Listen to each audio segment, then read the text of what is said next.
This is a Fox News alert just in moments ago. Big changes could be coming in U.S. policy toward the World Health Organization, the widely discredited World Health Organization. Good evening. Welcome to Tucker Carlson Tonight. Documents obtained by this show moments ago suggest the Trump administration will soon announce a major change in America's posture toward WHO. We'll have details for you. We're sorting through them right now in just a moment. But first tonight, the country appears to be splitting into two hemispheres even as we watch. There are those places where public officials are allowing science to guide their decisions. States like that are cautiously beginning to relax their lockdowns and finding no spike in illness as they do it. Those are the free states. And then there's the other half of the country, the places where you're glad you don't live right now. In those places, power-drunk politicians crow about science, but resolutely ignore its findings. They don't read the studies. They don't care what the data say. Their decisions are driven by ambition, political calculation, and the pure animal joy of controlling other people's lives. Places like that are tightening their lockdowns even now. Maybe no place in the country represents the authoritarian approach, the Chinese approach, more starkly than Los Angeles does. LA County has more residents than New York City. But while New York has had close to 200,000 confirmed cases of coronavirus, LA has had only about 35,000 in the whole county. Now, the real figure is certainly much higher than that. That's what we find every time widespread testing takes place. But that's the point. So few people in LA have died, relatively speaking, that we're not certain how many are infected. We know they're not sick enough to crowd hospitals. The city's healthcare system has never come close to collapsing.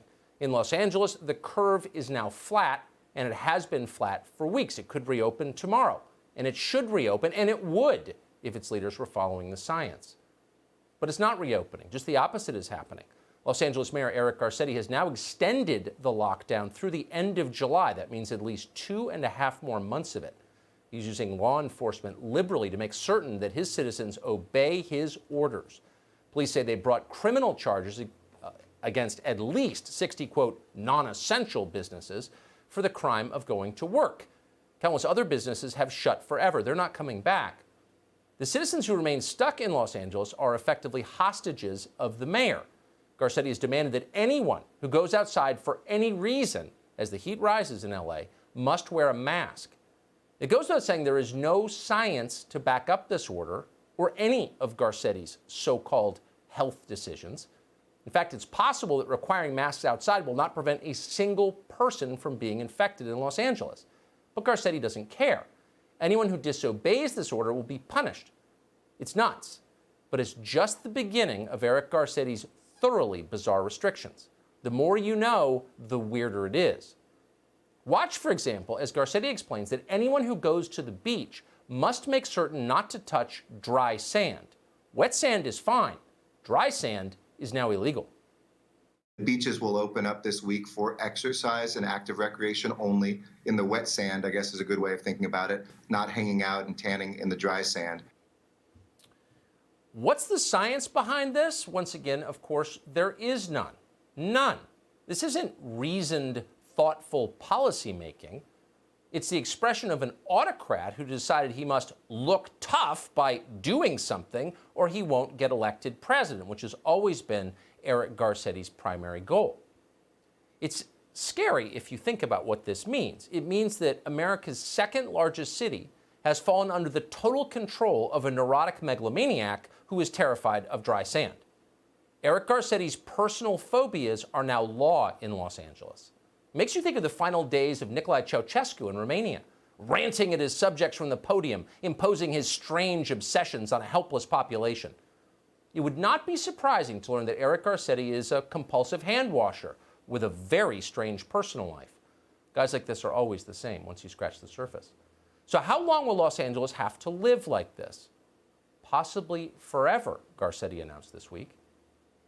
We've never been fully closed. We'll never be completely open until we have a cure. But I do believe that we can take steps, but monitor those numbers, listen to the scientists and the medical professionals, and make the tough calls, even when there's criticism.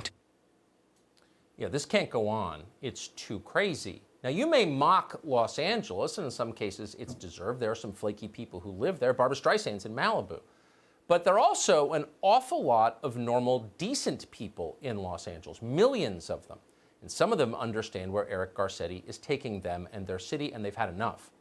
A couple of days ago, a group of them came together.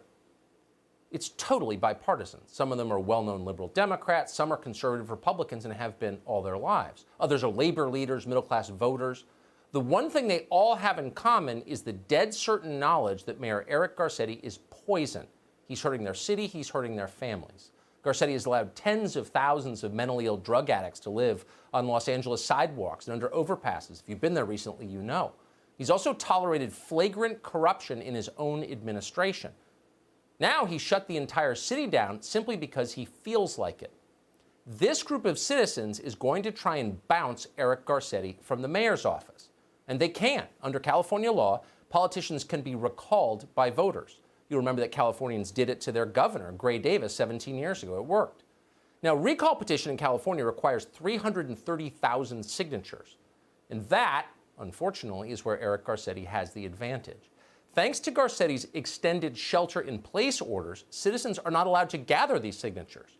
So under the guise of public health, Garcetti has stopped his political opponents from opposing him. And he's not the only one. You've seen this happen in many states, Michigan, New Jersey, others. Politicians around the country are doing this. As long as there is no vaccine for the Wuhan coronavirus, they can remain in power unchallenged forever. It's nice for them. They're enjoying it. But in Los Angeles, Garcetti may have gone too far. The future of the city is at stake. The recall Garcetti forces are taking this issue, the issue of signatures, to court, trying to win the right to gather the signatures online. We'll keep you posted on how they do because it's important. But the bigger point is, these people are not passive. These are Americans who understand what has been taken from them, and they are trying to get it back as they should. We're seeing this happen around the country, thank God. In New Jersey, for example, citizens are still banned from assembling to worship together as they choose. That's a direct violation of the First Amendment to the U.S. Constitution. We asked the governor of Jersey, Phil Murphy, about this when he came on our show. He said he wasn't even really thinking about the Bill of Rights when it comes to controlling his population because it's in the way.